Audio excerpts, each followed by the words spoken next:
বন্ধুরা, একবার এক খুবই দুঃখী ব্যক্তি এক মহাত্মার কাছে আসেন এবং তাকে বলেন, হে মহাত্মা, আমি আমার জীবনে খুবই দুঃখী। আমি আমার পরিবারকে খুশি রাখতে পারছি না। আমি আমার নিজের জন্য কিছু করতে পারছি না। কখনো কখনো আমি আমার জীবনকে শেষ করে ফেলার কথা ভাবি।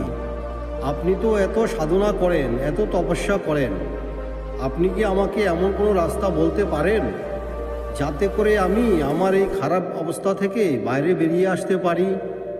আমার সময় খুবই খারাপ চলছে। দুবেলা দুটো খাবার জোগাড় করাও আমার জন্য খুবই মুশকিল হয়ে পড়েছে। এখন হে মহাত্মা, আপনি বলুন, এই পরিস্থিতিতে আমি কিভাবে বেঁচে থাকব? কিভাবে আমি আমার পরিবারকে খুশি রাখব? দয়া করে আমাকে কোনো সাধারণ উপায় বলুন, যাতে করে আমি খুব সহজে বুঝতে পারি। কারণ আমি খুব বেশি পড়াশোনা জানি না। আপনি যদি বড় বড় জ্ঞানের কথা বলেন, তাহলে হয়তো আমি কখনো সেগুলি বুঝতেই পারবো না। এটা শুনে ওই মহাত্মা একটু হাসেন এবং বলেন, তুমি আমার একটি কাজ করতে পারো। তিনি সামনের দিকে একটু ইশারা করে বলেন যে ওই উঁচু পাহাড়ে একটি মন্দির আছে, আর ওই মন্দিরের কাছে পিঁপড়েদের অনেকগুলি ঘর আছে, যেখানে হাজার হাজার পিঁপড়ের বাস। তোমার হয়তো শুনে একটু আজব বলে মনে হবে, কিন্তু ওই পিঁপড়েরা মন্দিরের ওই মাটিকে খারাপ করে ফেলছে, ওই মাটির উর্বর শক্তিকে শেষ করে ফেলছে, যার জন্য সেখানে কোনো গাছপালাই বেড়ে উঠতে পারছে না। তুমি একটি কাজ করো, এরপর তোমাকে আমি সমস্ত প্রশ্নের উত্তর দেব। তুমি আগামী 7 দিন ধরে ওই পাহাড়ে প্রতিদিন যাও এবং ওই পিঁপড়েদের ঘরগুলি ভেঙে ফেলো, ধ্বংস করে ফেলো।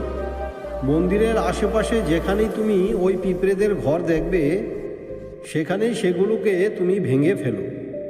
কিন্তু মনে রাখবে, ঘরগুলি ভাঙার সময় যেন একটি পিঁপড়েও মারা না যায়। এই কথাটি বোঝার চেষ্টা করতে করতে ওই ব্যক্তিটি সেখান থেকে চলে যান।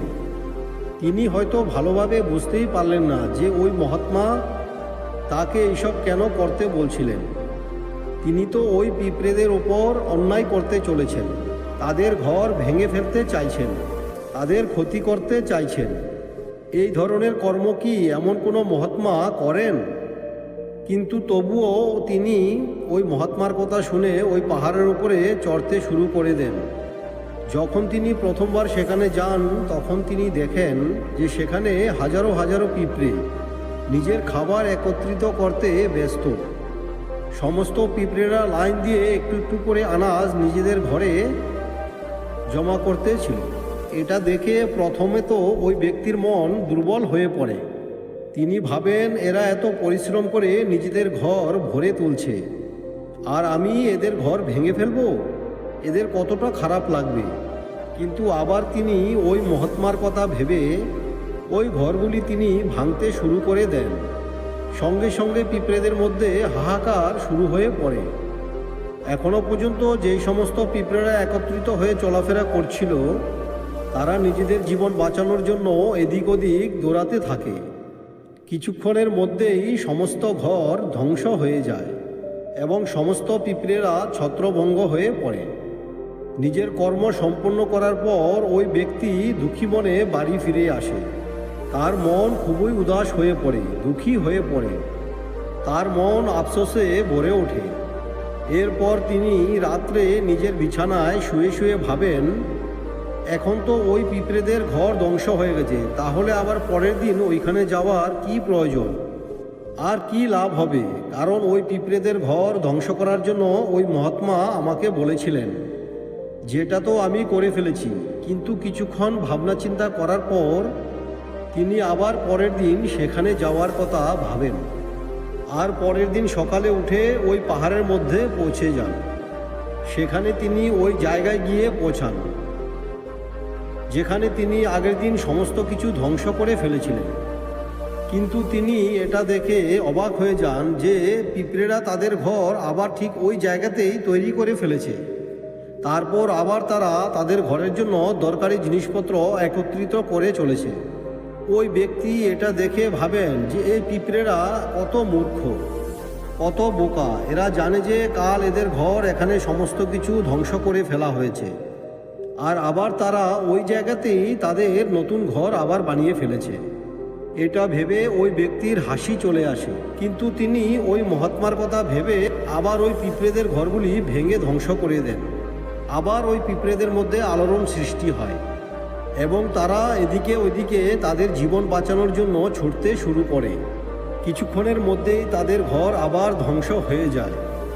কিন্তু ওই ব্যক্তি একটু সন্তুষ্টির সঙ্গে যে এবার তো আমি পিঁপড়েদের সব ঘর ধ্বংস করে ফেলেছি, এখন আর ওই পিঁপড়েরা এখানে তার ঘর তৈরি করতে পারবে না। এই জন্য যাওয়ার আগে তিনি ওই ঘরগুলির মধ্যে ঠান্ডা জল ঢেলে দিয়ে যান, যাতে করে পিঁপড়েরা যেন সেখানে আর ঘর বানাতে না পারে। আর এইভাবেই তিনি তার কর্ম করে নিজের ঘরে ফিরে আসেন। আজ রাত্রে ঘুমানোর সময় আবার ওই ব্যক্তি এটাই ভাবতে শুরু করেন যে মহাত্মা এটা ঠিক করছেন তো? কারোর ঘর ধ্বংস করা কোনো সিদ্ধ পুরুষকে কি শোভা দেয়? কি হবে যদি তিনি সিদ্ধ পুরুষ না হন? কি হবে যদি তিনি আমাকে বোকা বানায়? কিন্তু আবার তিনি এটা নিশ্চিত করেন যে সবচেয়ে প্রথমে আমি আমার কর্মকে সিদ্ধ করি, তারপরেই আমি বুঝতে পারবো যে মহাত্মা আমাকে দিয়ে এই কাজটি কেন করাচ্ছেন। আর এটা ভেবেই তিনি রাত্রে ঘুমিয়ে পড়েন। পরের দিন সকালে উঠে তিনি আবার ওই পাহাড়ের উদ্দেশ্যে বেরিয়ে পড়েন। ওই পাহাড়ে গিয়ে তিনি ওই জায়গাতেই পৌঁছান যেখানে আগের দিন তিনি ওই পিঁপড়ের ঘরগুলি ধ্বংস করে দিয়েছিলেন। এরপর তিনি এটা দেখে খুবই খুশি হন যে ওখানে কোনো ঘরই থাকে না, সমস্ত পিঁপড়েরা সেখান থেকে পালিয়ে গেছে। এরপর তিনি ভাবেন যে এখানে আমার আর রোজ রোজ আসার দরকার নেই, কারণ পিঁপড়েরা তো তাদের ঘর বদলে ফেলেছে। আর ওই মহাত্মা আমাকে 7 দিন এখানে আসতে বলেছিলেন, কিন্তু আজ তো শুধুমাত্র তৃতীয় দিন, বাকি 4 দিন এখানে আসার আর কি দরকার। এটা ভেবেই তিনি নিশ্চিত করেন যে এখান থেকে তিনি সোজা ওই মহাত্মার কাছে যাবেন আর ওনাকে এই খুশির খবর জানাবেন। এরপর যখন তিনি ওই মহাত্মার কুটিরের দিকে যাওয়ার জন্য ফিরেন, তখন হঠাৎ তার নজর অন্য কিছু ঘরের দিকে পড়ে। ওই ঘরগুলি সেই পিঁপড়েদেরই ছিল, আর এখন ওই পিঁপড়েরা এখানে নতুন ঘরে তাদের বসবাস করা শুরু করে দিয়েছিল। এই নতুন ঘরগুলি তাদের পুরনো ঘরের কাছ থেকে কিছুটা দূরেই ছিল। সেইগুলো দেখে তিনি ভাবতে শুরু করেন। তখন তিনি ভাবলেন যে ওই মহাত্মা হয়তো জানতেন যে পিঁপড়েরা এখান থেকে তাদের ঘর বদলে অন্য কোথাও ঘর আবার করে ফেলবেন। এই জন্য তিনি 7 দিন পর পর আমাকে এখানে আসতে বলেছিলেন। তিনি মনের মধ্যে এই সমস্ত বিচারগুলি করতে করতে ওই নতুন ঘরগুলিকেও ধ্বংস করার জন্য এগিয়ে যান। যখন তিনি সেখানে পৌঁছান, তখন ওই পিঁপড়েরা আগের মতোই নিজের কাজে ব্যস্ত ছিল। তারা নিজেদের জন্য খাবার একত্রিত করে চলেছিল। ধ্বংস করে দেওয়া ও পুরনো ঘরগুলিতে আনাজ পড়ে থাকা সংগ্রহ করে নতুন ঘরে বয়ে চলেছিল। এখানে আবার ওই ব্যক্তির তাদের প্রতি একটু মন দুর্বল হয়ে পড়ে, কারণ তিনি নিজেও দুর্বল ছিলেন, নিজেও দুঃখী ছিলেন। এই জন্য তার মনের মধ্যে ওই পিঁপড়েগুলির জন্য তার মনে দয়া উৎপন্ন হয়, ওদের উপর তার দয়া হয়। তিনি চাইছিলেন তাদের সাহায্য করতে, কিন্তু উল্টে তিনি তাদের ক্ষতি করছিলেন। এরপর আবার তার ওই মহাত্মার কথা মনে পড়ে যায় এবং তিনি আবার ওই ঘরগুলোকে ধ্বংস করার জন্য প্রস্তুত হন। এবার তিনি খুবই সাবধানে কোনো পিঁপড়েদের ক্ষতি না করেই তাদের ওই ঘরগুলি ধ্বংস করা শুরু করে দেন। এতে সময় একটু বেশি লাগে, কারণ পিঁপড়ের কোনো ক্ষতি না করার শর্ত ওই মহাত্মা আগেই দিয়েছিলেন। এই জন্য খুবই সাবধানে ওই ঘরগুলোকে ধ্বংস করতে হচ্ছিল। অবশেষে তিনি ওই সমস্ত ঘরগুলিকে ধ্বংস করে ফেলেন। ওই ঘরগুলো ধ্বংস করার পর তিনি খুবই দুঃখী হয়ে পড়েন। এবার তিনি একটু বেশিই দুঃখী ছিলেন, কারণ তিনি তাদের নতুন ঘরগুলোকেও ধ্বংস করে দিয়েছিলেন। তিনি ওই পিঁপড়েদের বসবাসই করতে দিচ্ছিলেন না, আর তিনি এখন নিজেকে শয়তান বা দানব ভাবতে শুরু করেন। কিন্তু তবুও তিনি ওই মহাত্মার কথা মান্য করে দুঃখী মনে বাড়ি ফিরে আসেন। রাত্রে ঘুমানোর আগে তিনি আরও একবার ভাবতে শুরু করেন যে আমি কত বড় শয়তান, আমি কত বড় দানব। পুরনো ঘর তো দূরের কথা, আমি ওই পিঁপড়েদের কোথাও বসবাস করার জন্য কোনো জায়গাই দিচ্ছি না। ওই পিঁপড়েরা আমার ব্যাপারে কি না কি ভাবছে। তারা ওই পরমাত্মাকে কতই না ধিক্কার জানাচ্ছে, যিনি আমাকে দিয়ে এই কর্ম করাচ্ছেন। কিন্তু তবুও তিনি ওখানে পরের দিন সেখানে যাওয়ার কথা ভাবেন, আর পরের দিন খুব সকাল সকাল তিনি ওইখানে পৌঁছে যান। তিনি এবারও ওখানে গিয়ে অবাক হয়ে পড়েন এবং তিনি ওইখানে গিয়ে দেখেন আবার ওই পিঁপড়েরা আবার একটি নতুন জায়গায় তাদের ঘর তৈরি করে ফেলেছে। তারা আগের থেকেও বেশি শক্তিশালীভাবে কাজ করে চলেছিল এবং তারা এক রাত্রের মধ্যেই আগের থেকেও অনেক বড়, অনেক বেশি ঘর তৈরি করে ফেলেছিল। আর এখন তারা আবার নিজেদের খাওয়া সংগ্রহ করার জন্য লেগে পড়েছিল। এটা দেখে ওই ব্যক্তি ভাবেন যে এই পিঁপড়েগুলি কি দিয়ে তৈরি। আমি তাদের এখান থেকে বারবার তাড়িয়ে দেওয়ার চেষ্টা করছি, আর তবুও এরা ওখানে ঘর তৈরি করে ফেলছে। এরা কি বুঝতে পারছে না যে আমি এদেরকে কখনোই এখানে বসবাস করতে দেব না? এরা তো একটি ক্ষুদ্র পিঁপড়ে, দেখতে এরা খুবই ছোট, কিন্তু তবুও এরা আমার কাছে হার মানছে না। এটা খুবই আশ্চর্য ব্যাপার। এরপর তিনি খুবই রাগান্বিত হয়ে ওই ঘরগুলোকে আবার ধ্বংস করা শুরু করে দেন। কিন্তু এবার ঘরগুলো ধ্বংস করার সময় কয়েকটি পিঁপড়া সেখানে মারা যায়, তার পায়ের তলায় চাপা পড়ে যান। এরপর তিনি একটু শান্ত হয়ে দেখেন যে তিনি রাগান্বিত অবস্থায় ওই পিঁপড়েগুলির অনেক ক্ষতি করে ফেলেছেন। তার মন আফসোসে ভরে ওঠে আর তিনি কাঁদতে কাঁদতে তার ঘরের দিকে রওনা হন। আজ তিনি রাত্রে ঘুমানোর সময় ভাবেন যে আমি ওই পিঁপড়েদের ওপর অনেক বেশি অন্যায় অত্যাচার করে ফেলছি। এর থেকে বেশি অত্যাচার আমি আর করতে পারবো না। আর এটা ভেবেই তিনি পরের দিন ওই পিঁপড়েদের জন্য নিজের বাড়ি থেকে কিছুটা আটা নিয়ে ওই পাহাড়ে পৌঁছান। আজ তার মনের মধ্যে ওই পিঁপড়েদের প্রতি দয়া আর মায়ার ভাবনা ছিল। আজ তিনি তাদের সাহায্য করতে চান। আর যখন তিনি সেখানে পৌঁছান তিনি তখন দেখেন যে ওই পিঁপড়েরা তাদের নতুন ঘর আবার তৈরি করতে ব্যস্ত ছিল। তিনি খুবই করুণার সঙ্গে ওই পিঁপড়েদের তার বাড়ি থেকে আটাগুলি নিয়ে আসা তাদের খাওয়াতে শুরু করে দেন। এরপর তিনি আগামী 3 দিন এমনই করতে থাকেন। তিনি রোজ সকালে সেখানে যান এবং তিনি নিজের হাতে ওই পিঁপড়েদের আটা খাওয়ান। 7 দিন পর ওই ব্যক্তি ওই মহাত্মার কাছে পৌঁছে হাত জোর করে বলেন যে হে মহাত্মা, আমায় ক্ষমা করে দিন। আমি ওই পিঁপড়েদের ঘর ধ্বংস করার অনেক চেষ্টা করেছি। আমি তাদের ঘর ধ্বংস করেও ছিলাম। একবার নয়, 4 বার আমি তাদের ঘর ধ্বংস করে দিয়েছিলাম। এরপর আমি আর সাহস পাইনি, আর আমি তাদের ঘর ধ্বংস করতে পারিনি। আমি বুঝতে পারছি যে আমি আপনার কাজ সমর্থ করতে পারিনি, আর এর পরিবর্তে আপনি আমাকে ওই পদ্ধতিও বলবেন না যেটা আমাকে আমার এই খারাপ সময় থেকে বের করতে পারে। কিন্তু আমার তাতে কোনো আফসোস নেই। আমার মনে হয় যে আমি যেটা করেছি সেটা ঠিকই করেছি। এই জন্য আমি আপনার অনুমতি নিয়ে ফিরে যাচ্ছি। দয়া করে আপনি আমাকে ফিরে যাওয়ার অনুমতি দিন। এটা শুনে ওই মহাত্মা একটু হেসে বলেন, কোথায় যাচ্ছ? একটু তো দাঁড়াও, একটু জল পান তো করে যাও, তারপর না হয় যেও। এটা বলে ওই মহাত্মা ওই ব্যক্তির জন্য একটু জল নিয়ে আসেন। ওই জল পান করানোর পর মহাত্মা ওই ব্যক্তিকে জিজ্ঞাসা করেন যে তুমি আমাকে এটা বলো তো, তুমি ওই পিঁপড়েদের ঘর কেন ধ্বংস করতে পারলে না? ওই পিঁপড়েরা তো খুবই ক্ষুদ্র, তুমি এত বিশাল, তবুও তুমি ওই ক্ষুদ্র পিঁপড়েদের ঘর ধ্বংস করতে পারলে না। কোথায় তোমার শরীরের শক্তি? কোথায় তোমার বাহুবল? এর জবাব দিতে গিয়ে ওই ব্যক্তি বলেন যে হে মহাত্মা, আমি ওই পিঁপড়েদের ঘর ধ্বংস করে ফেলেছিলাম, বারবার করেছিলাম। একবার তো রেগে গিয়ে ওই পিঁপড়েদেরও আমি কিছু ক্ষতি করে ফেলেছিলাম, কিন্তু যেদিন আমি ওদের ক্ষতি করে ফেললাম সেদিন আমার মনে হলো যে কেন আমি এদের ক্ষতি করছি, কেন আমি এদের দুঃখ দিচ্ছি, কেন আমি এদের এত দুঃখ দিচ্ছি। আর ওই দিনের পরের থেকে আমি তাদের দুঃখ দেওয়ার পরিবর্তে আমি তাদেরকে সাহায্য করতে শুরু করলাম। এইটা শুনে ওই মহাত্মা বলেন, এটাই তো আসল শিক্ষার বিষয়। একটা ক্ষুদ্র পিঁপড়ে আমাদের জীবনের বার্তা দিয়ে যায়। আমি তোমায় ওই পিঁপড়েদের ঘর ধ্বংস করার জন্য পাঠাইনি, আমি তোমাকে সেখানে এই জন্যই পাঠিয়েছিলাম যাতে তুমি ওই পিঁপড়েদের থেকে কিছু শিক্ষা নিতে পারো। তুমি কি শিক্ষা পেলে ওই পিঁপড়েদের কাছ থেকে?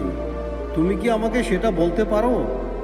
এটা শুনে ওই ব্যক্তি তার সম্পূর্ণ ঘটনা খুলে বলেন।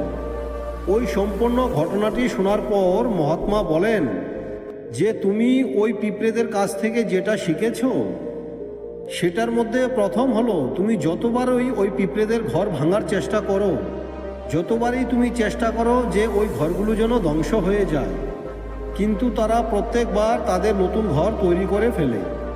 তারা কখনোই হার মেনে নেয় না। যদি তারা হার মেনে নিত তাহলে তুমি ওই পিঁপড়েদের আর দেখা পেতে না।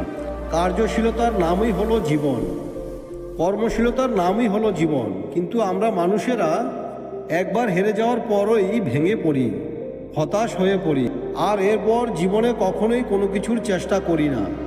আবার কিছু মানুষ তো তাদের জীবনকে শেষ করে দেওয়ার জন্য এগিয়ে পড়েন। কিন্তু জানোয়ারদের মধ্যে তুমি হয়তো একটি ব্যাপার লক্ষ্য করে থাকবে, যে তারা তাদের জীবন নিজের ইচ্ছায় কখনোই শেষ করে না।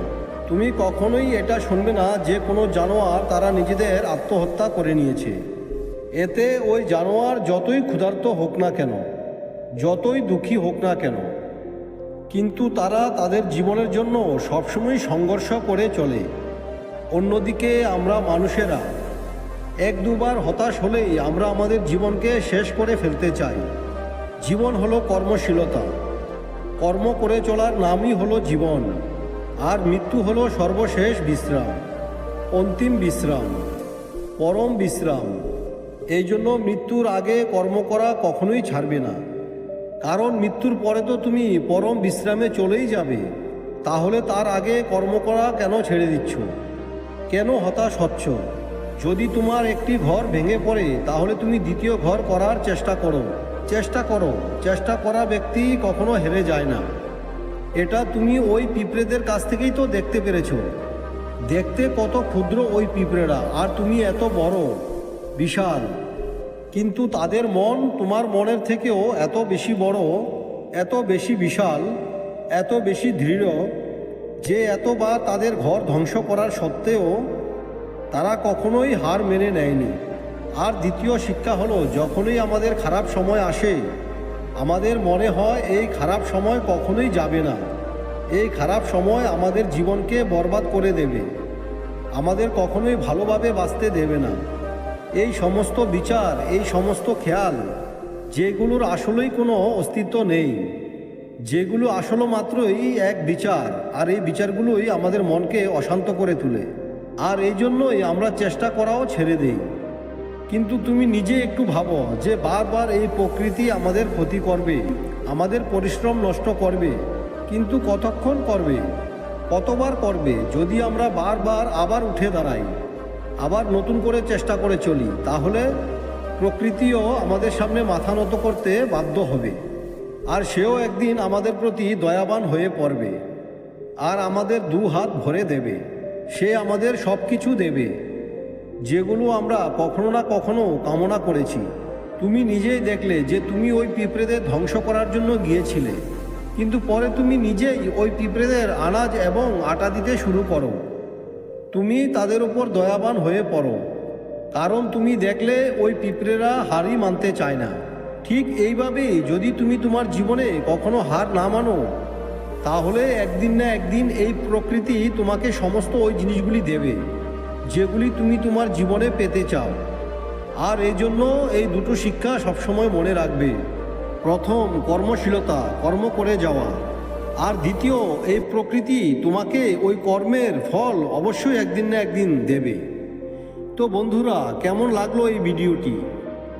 যদি ভালো লাগে তো অবশ্যই একটি লাইক করুন ও আপনার আপনজনদের সাথে শেয়ার করুন। আর যদি এরকম মোটিভেশনাল ভিডিও আরও পেতে চান তাহলে আমাদের চ্যানেলটিকে সাবস্ক্রাইব করে রাখুন। তো বন্ধুরা, দেখা হচ্ছে আবার পরের ভিডিওতে। ততক্ষণ পর্যন্ত ভালো থাকুন, সুস্থ থাকুন। ধন্যবাদ।